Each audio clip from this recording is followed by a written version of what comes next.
Let us travel back in time to the dawn of modern capitalism. The year is 1602. The city is Amsterdam, the bustling, churning heart of a global commercial empire. It is here that an idea is born that will change the world forever. The creation of the Dutch East India Company, or VOC.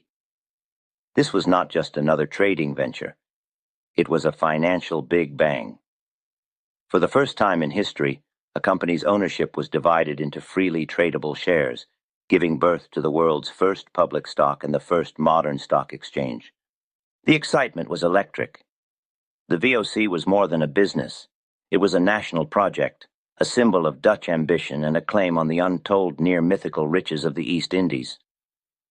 To buy a share in the VOC was to buy a piece of the future itself.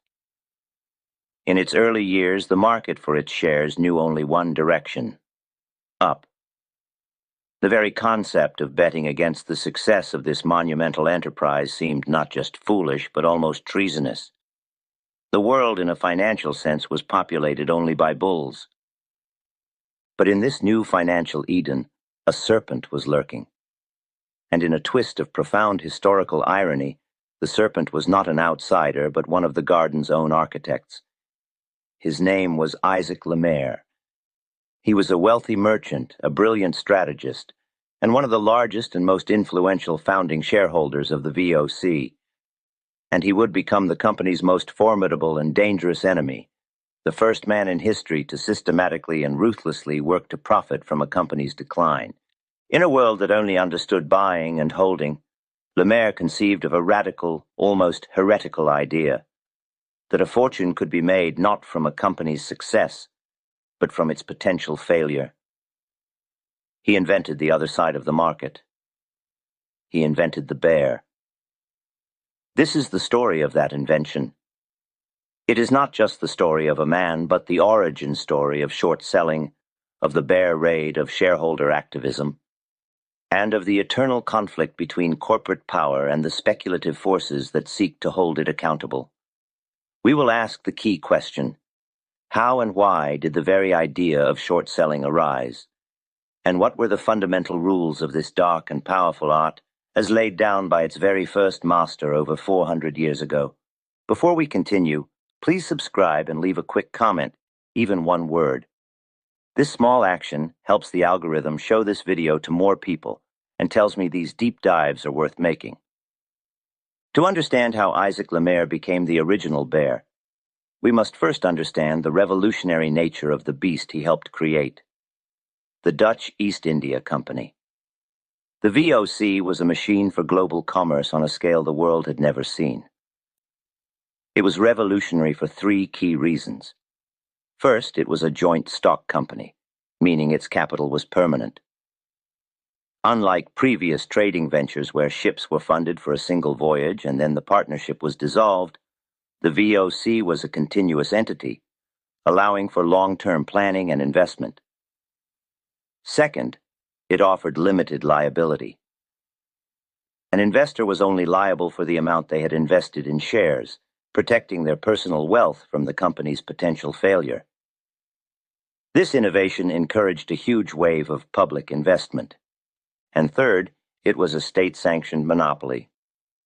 The Dutch government granted the VOC the exclusive right to all trade east of the Cape of Good Hope. But it was more than just a trading company. It was a state within a state. It had the power to build forts, to raise its own armies and navies, to wage war, and to sign treaties. Its business model was one of high risk and astronomically high reward. A single voyage to the Far East could take years to complete. Ships could be lost to violent storms, sunk by pirates or the warships of rival Portuguese and Spanish empires, or their crews could be decimated by scurvy and disease. There was no guarantee that any given ship would ever return.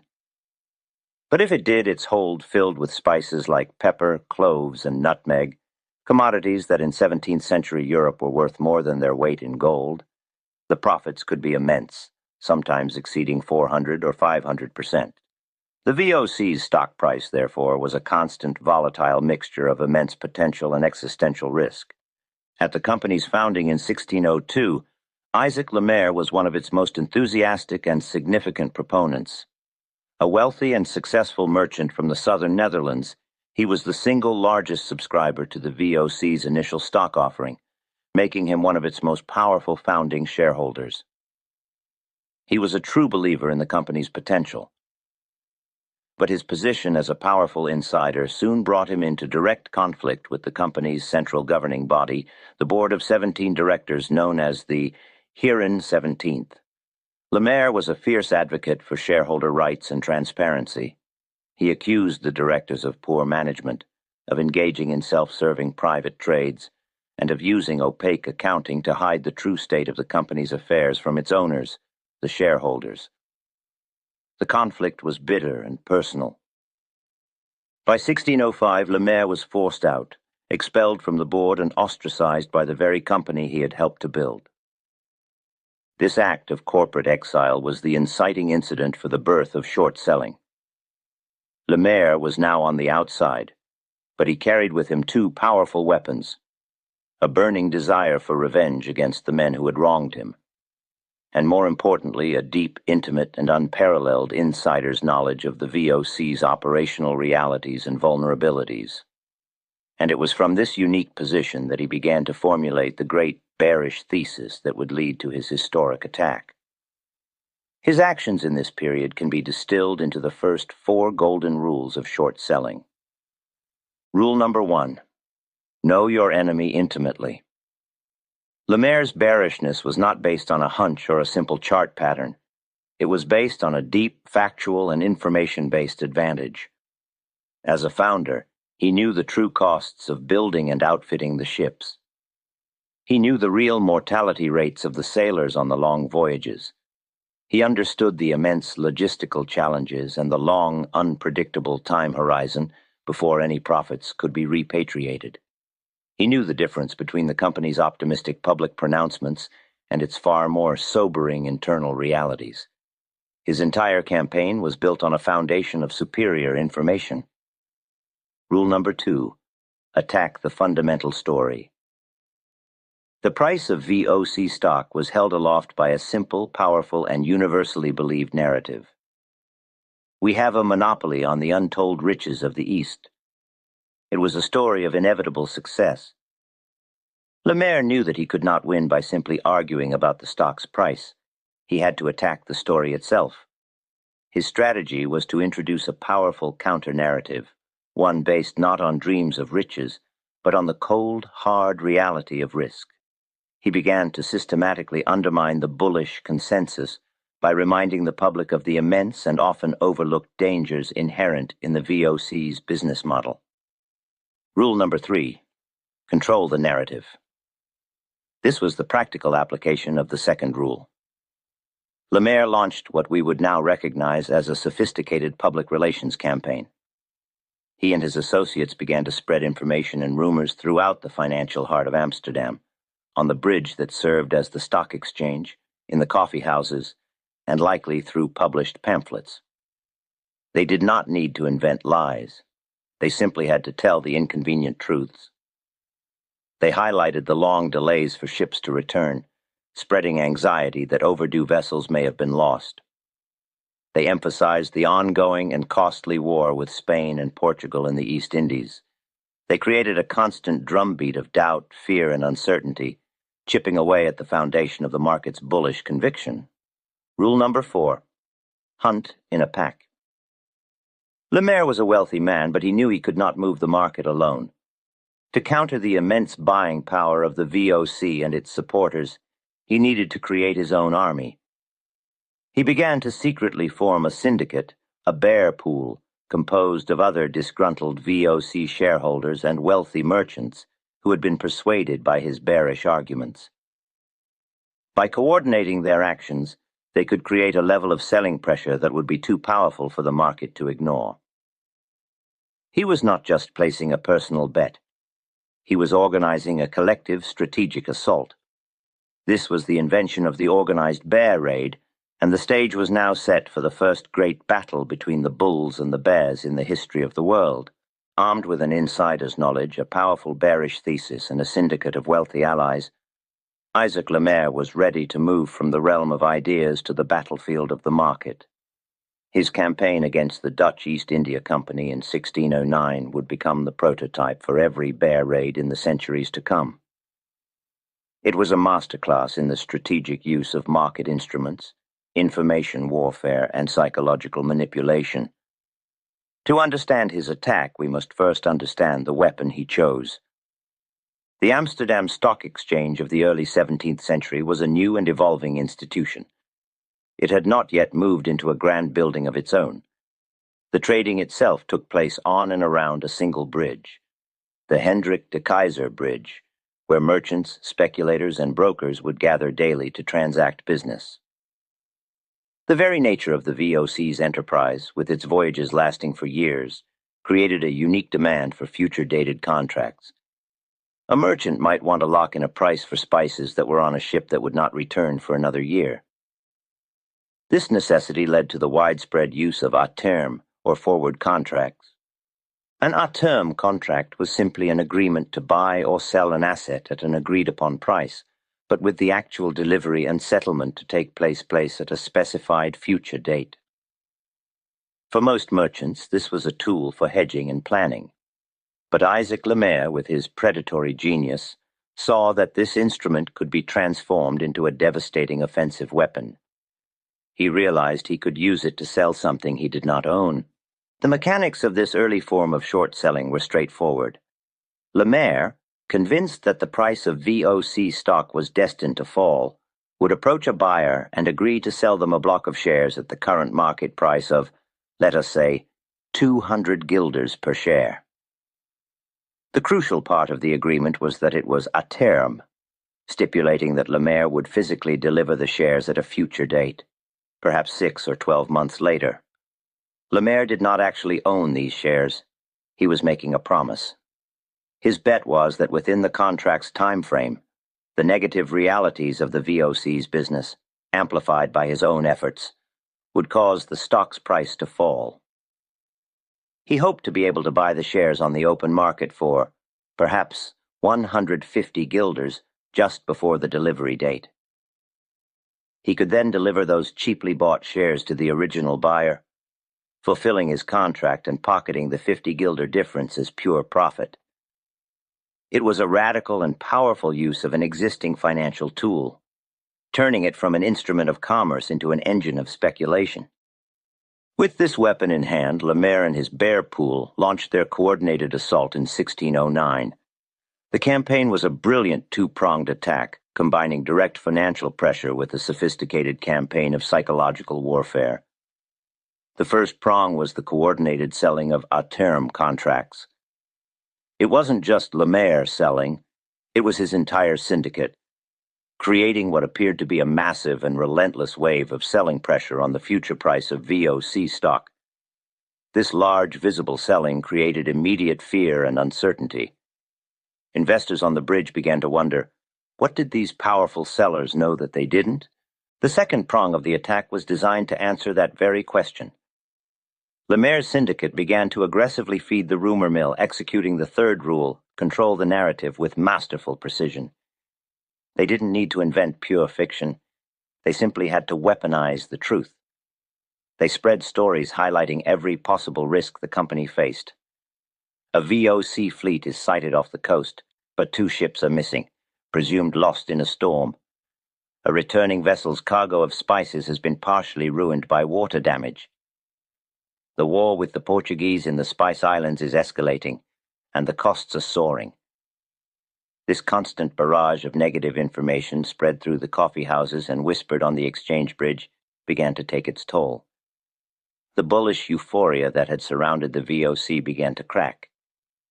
This campaign perfectly illustrates the next set of Le Maire's timeless rules. Rule number 5, exploit the time horizon. Le Maire was a master of exploiting the natural tension between a company's long-term objectives and an investor's short-term desire for profits. The VOC's voyages were incredibly long, often taking 2 to 3 years to complete a round trip. This created a huge information vacuum. For years, shareholders had no real news about their investment. other than the optimistic pronouncements of the company's directors. Le Maire weaponized this silence.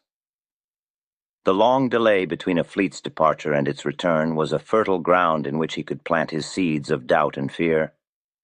He knew that investor patience was a finite resource, and he systematically worked to exhaust it. Rule number 6, use the market's instruments as a weapon.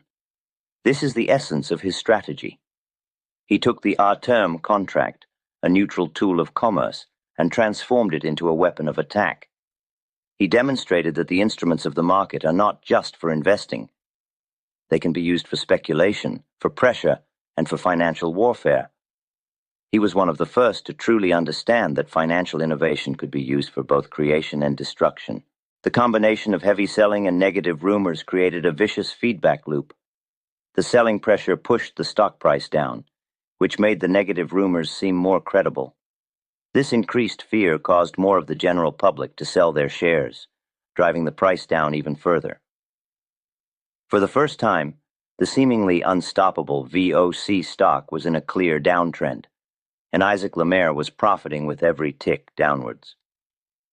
The directors of the VOC, the Heron 17, reacted with a mixture of fury and panic. They saw Le Maire's campaign not as a legitimate market activity, but as an act of treason, an attempt to destroy a vital national institution for personal revenge and profit. They launched their own counteroffensive. They issued pamphlets and public statements extolling the company's strength, its powerful fleet, and the inevitable glorious riches that awaited those investors who had the patience and patriotism to hold their shares. They tried to create a bullish counter-narrative to combat Le Maire's campaign of fear. But when their propaganda failed to stop the stock's decline, the VOC played its trump card, its immense political power. The company was deeply intertwined with the Dutch state. Its success was seen as synonymous with the success of the Dutch Republic. The directors went to the government, claiming that Le Maire's bearish speculation was not just damaging their company, but was a threat to the economic stability of the entire nation. And it was at this point that they discovered the true, terrifying scope of Le Maire's ambition, which leads to the 7th rule. Rule number 7. The ultimate goal is to break the monopoly. Le Maire's short-selling campaign was not his endgame. It was merely a tactic in a much grander strategy. His ultimate objective, which he had been pursuing in secret, was to destroy the very foundation of the VOC's value, its monopoly. He had been negotiating with the King of France, Henry IV, to create a competing French East India Company. He planned to use his own capital and his deep knowledge of the trade routes to help the French shatter the Dutch monopoly. The short-selling campaign was designed to weaken the VOC, drive down its stock price, and make his proposed French competitor seem like a more attractive alternative. This was the ultimate bearish thesis. It wasn't just a bet that the stock was overvalued. It was an active plan to fundamentally destroy the company's business model. When the VOC's directors uncovered this plot, their panic turned to existential dread. Faced with this fundamental threat to its existence, the establishment fought back with its ultimate weapon. This brings us to the final lesson from this campaign. Rule number 8. Be prepared for the rules to change. If your strategy is effective enough to genuinely threaten the powerful, entrenched interests of the day, they will not hesitate to rewrite the rules of the game to stop you. In response to the VOC's frantic lobbying and the existential threat of Le Maire's French venture, the Dutch government did something unprecedented in history. In 1610, they issued a law that was, for all intents and purposes, the world's first ever ban on short selling. The edict was written specifically to target Le Maire and his syndicate, making it illegal to sell shares à-terme that one did not own at the time of the sale. Isaac Le Maire's bear raid had been so powerful, so disruptive, and so threatening to the establishment that they were forced to invent a new law just to put an end to it. It was the ultimate, if painful, validation of the effectiveness of his methods. The 1610 ban on short selling was, on the surface, a decisive victory for the Dutch East India Company. The price of its stock, freed from the relentless pressure of Isaac Le Maire's bear pool, stabilized and eventually resumed its upward climb. The establishment had faced a new and dangerous financial innovation, and it had seemingly crushed it with the full force of the law. But Le Maire's great contribution to the world of finance was not a tactic that could be simply erased by a government edict. He had unleashed an idea, and ideas, once they take root, are impossible to kill. The ban on short selling was almost immediately rendered ineffective. The profit motive that Le Maire had so brilliantly tapped into was too powerful to be legislated away. Traders and speculators in Amsterdam, having seen the potential of Le Maire's methods, simply found loopholes. They devised new and more complex types of derivative contracts, gave them different names, and continued the practice of bearish speculation in the shadows. The market, in its timeless and ever-creative fashion, simply adapted. The Dutch authorities had tried to put the genie back in the bottle, but Isaac Le Maire had already shown the world that the bottle could be opened. He had opened Pandora's box, and once the concept of short selling was released into the financial ecosystem, it could never be contained again. Le Maire himself, though thwarted in his grand design to destroy the VOC's monopoly, remained an undaunted and relentless entrepreneur. His life after the bear raid demonstrated that his core motivation was not just profit, but a deep-seated contrarian drive to challenge established monopolies and find a different way. He poured his energy and capital into a new, audacious venture, founding the Australian company, with the single goal of finding a new sea route to the East Indies. He sought to break the VOC's monopoly not with financial instruments, but with physical exploration. The VOC's charter gave it the exclusive right to the routes around the Cape of Good Hope and through the Strait of Magellan. Le Maire was convinced a third route existed. In a stunning final act of defiance, an expedition led by his son, Jacob Le Maire, successfully navigated around the treacherous southern tip of South America in 1616, discovering the passage that is still known today as the Le Maire Strait and the famous Cape Horn. He had proven once again that the established order was not as unassailable as it seemed. The entirety of Le Maire's career, from his bear raid to his final explorations, gives us the last and most philosophical of his timeless rules. Rule number 9. Understand the power of greed and fear. Financial markets are driven by these two primal human emotions. The bulls who drive prices up are masters of harnessing greed and euphoria.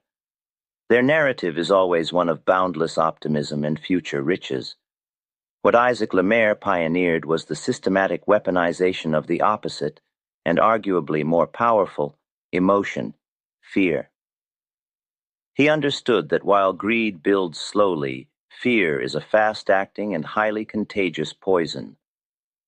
His entire 1609 campaign was a masterclass in manufacturing doubt, spreading uncertainty, and creating panic.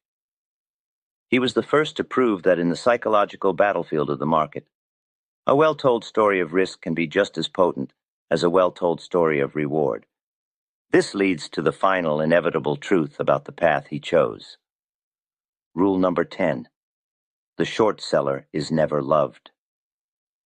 In the aftermath of his campaign, Isaac Le Maire was cast as the ultimate villain. He was portrayed in pamphlets and public discourse as a traitor, a wrecker, a man who sought to destroy a great national enterprise for his own selfish revenge. This is the inevitable and unchanging fate of the short seller. They are, by definition, contrarians who profit from bad news, who benefit from failure, and who stand against the prevailing tide of optimism. Society, which is naturally biased towards progress and growth, will always view the bear with suspicion, hostility, and contempt. It is a lonely and often thankless role. But as Le Maire's story proves, it is also a necessary one. And that is his ultimate and often underestimated legacy. He did more than just invent a trading tactic. First, he introduced the concept of two-sided price discovery. Before him, a stock's price could only reflect the opinions of the optimists. There was no effective mechanism for the pessimists to express their view. Short selling, for all its controversy, allows for a more efficient and realistic market, where both bullish and bearish information can be priced in. Second, and perhaps even more profoundly, Isaac Le Maire was the world's first shareholder activist. His attacks on the VOC's opaque accounting, his demands for transparency, and his public campaign against the company's management were the very first attempt by a shareholder to hold a powerful, publicly traded corporation accountable. He pioneered the radical idea that shareholders are not just passive ticket holders in a corporate lottery. They are owners, and they have the right to challenge the power of the insiders who run the company.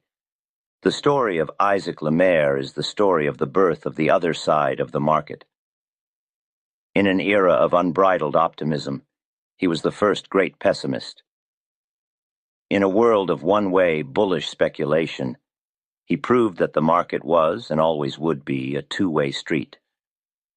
He introduced the tools of financial dissent, creating a mechanism not just for profiting from decline, but for expressing a contrary opinion, for challenging corporate power, and for making price discovery a more honest and efficient process. He is the often forgotten pioneer whose ideas, born in a quest for personal revenge 400 years ago, now form an essential and permanent part of the very DNA of the global financial markets. The world of financial markets is vast, and there is no single path to mastery. Today we've dissected the strategy of the first bear, Isaac Le Maire. But don't forget the other great schools of thought: the art of speculation from Jesse Livermore, the analysis of market structure and the actions of smart money from Richard Wyckoff, and the deep understanding of time cycles from William Delbert Gann. Each of them offers a unique and powerful perspective on the market. All links to the channels for their in-depth study can be found in the description of this video.